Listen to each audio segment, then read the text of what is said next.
नमस्कार दोस्तों। आज हम स्टैटिस्टिकल एंड थर्मल फिजिक्स का थर्ड लेक्चर जो है बेसिक लॉज ऑफ प्रोबेबिलिटी के बारे में बात करेंगे। पिछले लेक्चर में हमने प्रोबेबिलिटी और उससे रिलेटेड कुछ बेसिक कॉन्सेप्ट जो है वो डिस्कस किए थे। आज हम इसका जो न्यूमेरिकल पार्ट है, एप्लीकेशन पार्ट है, उसके ऊपर जो है वो कॉन्सेंट्रेट करेंगे। तो हम सबसे पहले कुछ बेसिक रूल्स ऑफ प्रोबेबिलिटी की बात करते हैं। सबसे जो फर्स्ट रूल प्रोबेबिलिटी का है, for two mutually exclusive events the probability of occurrence of either of them it is equal to P1 plus P2। यदि हमारे पास कोई भी दो म्यूचुअली एक्सक्लूसिव इवेंट्स होते हैं, म्यूचुअली एक्सक्लूसिव इवेंट्स का मतलब हुआ कि वो इवेंट्स जो एक दूसरे को जो है वो इफेक्ट नहीं करते हैं, और उस केस में यदि हम प्रोबेबिलिटी फाइंड आउट करना चाहते हैं दोनों इवेंट्स की इकट्ठा, तो जो भी फर्स्ट इवेंट होगी उसकी प्रोबेबिलिटी प्लस दूसरी जो इवेंट होगी उसकी प्रोबेबिलिटी को हम ऐड करते हैं। इसको एडिटिव रूल बोलते हैं कि for mutually exclusive events the probability of occurrence of either of them, उन दोनों का जो कंपोजिट प्रोबेबिलिटी होगी वो हम दोनों की प्रोबेबिलिटी जो है उसको आपस में ऐड करते हैं, जो हमें नेट प्रोबेबिलिटी जो है वो देता है। इस रूल को समझने के लिए क्वेश्चन लेते हैं कि a card is drawn from a well shuffled pack of 52 cards.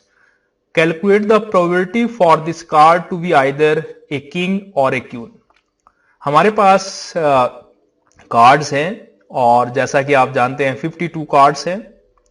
हम यहां से कोई कार्ड जो है वो निकालना चाहते हैं, मगर कंडीशन ये है कि वो जो कार्ड हम ड्रॉ करें या तो वो किंग हो या तो वो क्वीन हो, इसकी हम प्रोबेबिलिटी जो है वो निकालना चाहते हैं।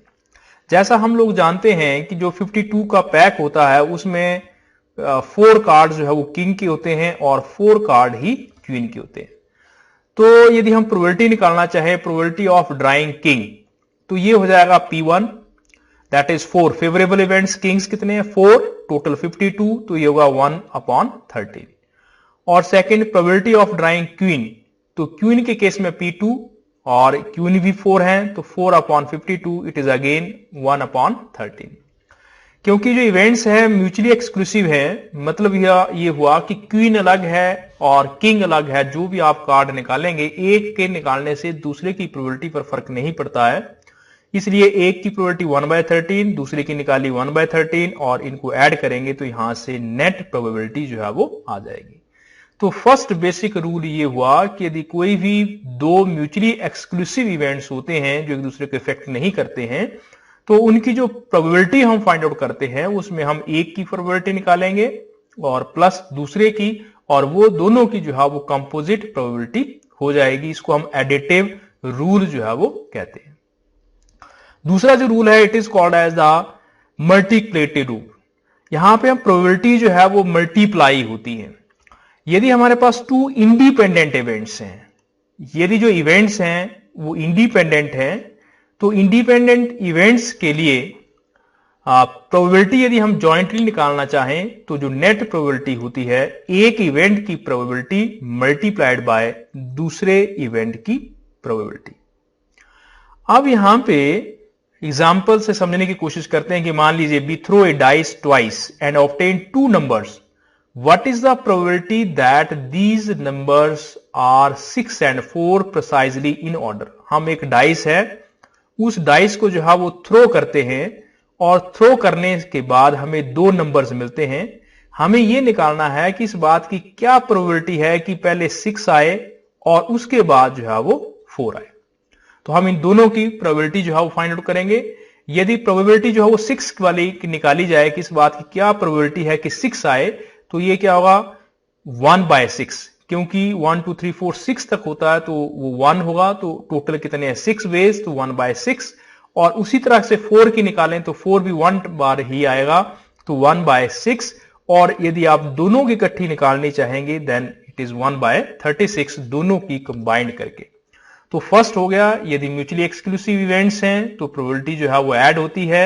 यदि इंडिपेंडेंट इवेंट्स हैं तो जो प्रोबेबिलिटी है वो मल्टीप्लाई होती है। Now third condition, it is the conditional probability. यदि आप कोई कंडीशन लगा देते हैं, कंडीशनल प्रोबेबिलिटी का मतलब हुआ कि यदि आप जो है वो कोई कंडीशन जो है वो अप्लाई कर देते हैं, जिसको आप कंडीशनल प्रोबेबिलिटी कहेंगे, तो उस केस में एक की जो प्रोबेबिलिटी है एक इवेंट की, वो मल्टीप्लाइड बाय दूसरे की प्रोबेबिलिटी, मगर क्योंकि यहां पे जो दूसरे की प्रोबेबिलिटी निकालते हैं ये फर्स्ट इवेंट को माइनस करके जो है वो निकाली जाती है। इसको इस एग्जांपल से समझते हैं कि मान लीजिए हमारे पास एक बॉक्स है और उस बॉक्स में हमारे पास 7 बॉल्स हैं, और उन 7 बॉल्स में से जो 4 हैं वो ब्लैक हैं, 4 बॉल्स जो हैं वो ब्लैक हैं, और 3 बॉल जो हैं वो व्हाइट हैं। तो टोटल जो है ये 7 बॉल्स हैं इस बॉक्स के अंदर, और हम ये चाहते हैं कि यहां से जो बॉल है उसको ड्रा करेंगे सक्सेसिवली 2 बारी बारी से, और इस बात की प्रोबेबिलिटी कि जो दोनों हैं वो बोथ ब्लैक, दोनों जो है वो ब्लैक निकले, इसकी कितनी संभावना है, प्रोबेबिलिटी है, वो फाइंड आउट करना चाहते हैं।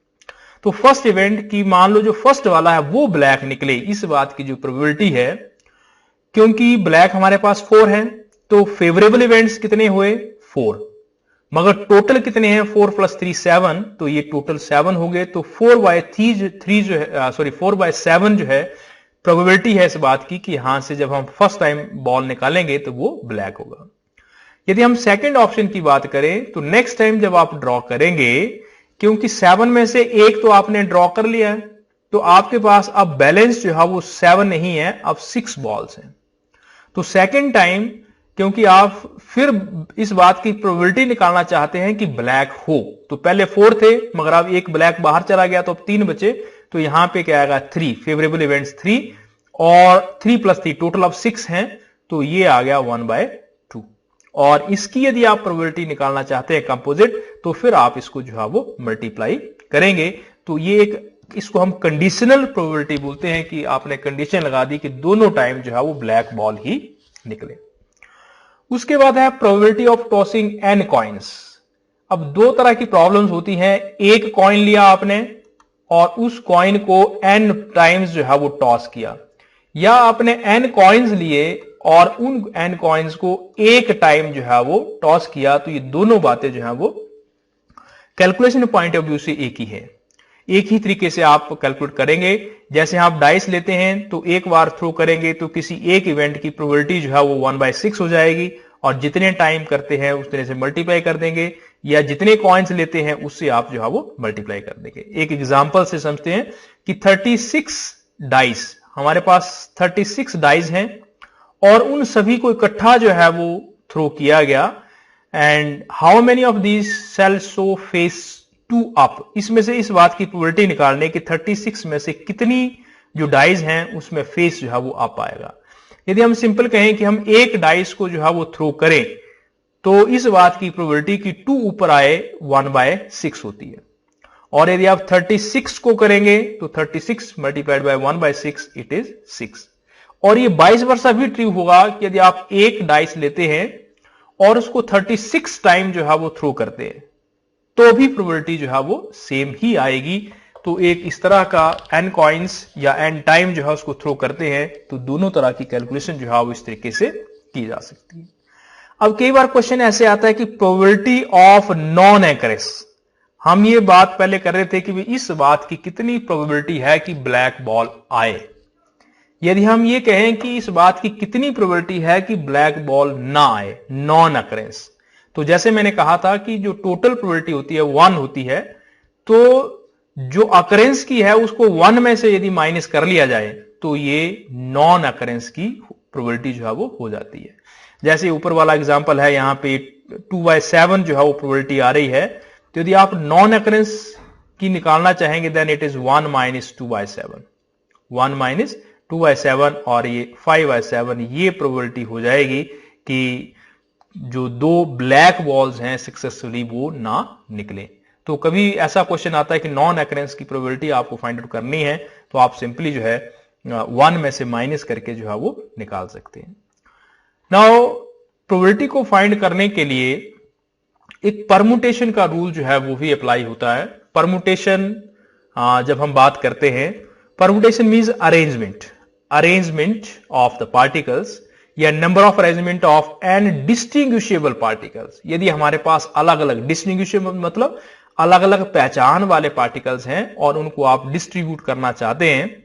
यदि मान लो हमारे पास n पार्टिकल्स हैं डिस्टिंग्विशेबल और हम ये चाहते हैं कि उनको डिस्ट्रीब्यूट करना है by taking r at a time, तो इसके लिए जो फॉर्मूला हम ये यूज करते हैं NPR, परमुटेशन, n मतलब टोटल कितने हैं, r मींस कितने एट ए टाइम लेंगे, तो ये हो जाता है n factorial upon n minus r factorial. For example हम ये समझते हैं कि मान लो हमारे पास 4 पार्टिकल्स हैं, हम ये चाहते हैं कि दो दो को इकट्ठा लेंगे, एट ए टाइम 2 लेंगे और 2 लेकर के कितने पेयर जो है वो बन सकते हैं, कितने अरेंजमेंट जो है वो पॉसिबल है। तो ये जो फॉर्मूला, इस फॉर्मूले के हिसाब से n की जगह 4 आ गया, 4p2, यहां पे n फैक्टोरियल तो ये होगा 4 फैक्टोरियल, 4 माइनस 2 फैक्टोरियल और ये हमारे पास जो है वो 12 आ गया। इसका मतलब 4 डिफरेंट पार्टिकल्स लेते हैं और दो दो साइमल्टेनियसली इकट्ठे लेते हैं तो हमारे पास 12 कॉम्बिनेशन जो है वो पॉसिबल है। प्रैक्टिकली इसी बात को समझें तो ये मान लीजिए हमारे पास 4 पार्टिकल्स है, एक A है, B है, C है, D है। इनके डिफरेंट कॉम्बिनेशन बनाए तो एक बनेगा A और B का AB, एक उल्टा फिर इसका BA, उसी तरह से एक AC, एक CA, फिर एक AD, एक DA, उसी तरह से एक BC और CB, एक BD और DB और एक CD और DC। तो इस तरह से डिफरेंट 12 अरेंजमेंट जो है वो पॉसिबल है। इसी को और एक्सटेंड करें, यदि हम कह लें कि हमारे पास 4 पार्टिकल्स हैं डिस्टिंग्विशेबल, ऐसे ABCD, अब हम ये सोच रहे हैं कि 4 में से पहले हमने 2 लिए थे, अब हम चाहते हैं कि 3 पार्टिकल जो है उनको इकट्ठे लेना है। तो सेम जैसे हम ऊपर कर रहे थे ABCD, 3 लिए तो ये ABC, ACB, BCA, इस तरह से डिफरेंट कॉम्बिनेशन आप बना सकते हैं और फॉर्मूले के हिसाब से इट शुड बी 24 और 24 कॉम्बिनेशन जो है वो पॉसिबल है।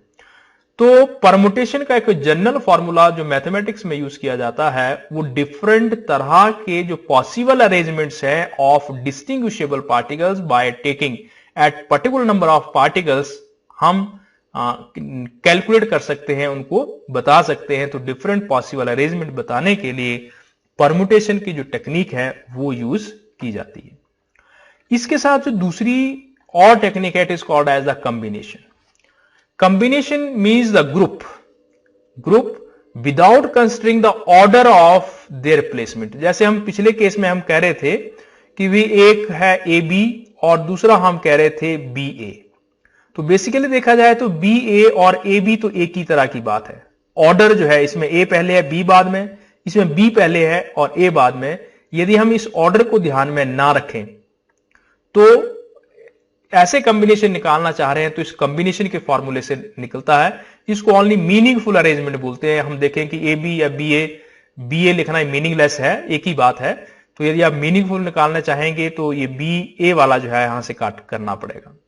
तो इसके लिए जो कॉम्बिनेशन के लिए फॉर्मूला इस्तेमाल करते हैं NCR, N है total number of particles, R है कितने पार्टिकल्स एट ए टाइम आपने लिए। तो सेम वही कॉम्बिनेशन परमुटेशन का फॉर्मूला है, इसमें R फैक्टोरियल जो है वो नीचे डिनोमिनेटर में ऐड हो जाता है। तो यदि हम लिखें कॉम्बिनेशन ऑफ 4 ऑब्जेक्ट्स, जैसे हमने पीछे कहा था ABCD taking 2 at a time, तो जब आप ऐसे लेंगे तो इसमें एक AB, एक AC, एक AD, एक BC, CD और BD, यदि आप ये देखेंगे तो हमारे पास जो है वो 6 पॉसिबल कॉम्बिनेशन जो है वो आते हैं, जबकि जो परमुटेशन हम कर रहे थे वहां पे हमारे पास 12 आते। तो जितने भी वो सेम रेपिटेशन हो रहे थे AB, BA, CA, AC, उनको जो कॉमन वाले थे वो यहां से जो है वो डिलीट हो जाते हैं। और सेम यदि आप 4 पार्टिकल्स लेते हैं और 3 एट ए टाइम लेंगे तो यहां पे ABC, ABD, BCD, ACD 4 आ रहे हैं, जबकि वहां पे हमारे पास 24 आ रहे थे। तो ये जो नंबर ऑफ कॉम्बिनेशंस हैं इसमें हम सिर्फ मीनिंगफुल कॉम्बिनेशन या सिर्फ अरेंजमेंट जो है उसकी बात करते हैं। तो उनको फाइंड आउट करना है, देन हम कॉम्बिनेशन का फॉर्मूला जो है वो निकालते हैं।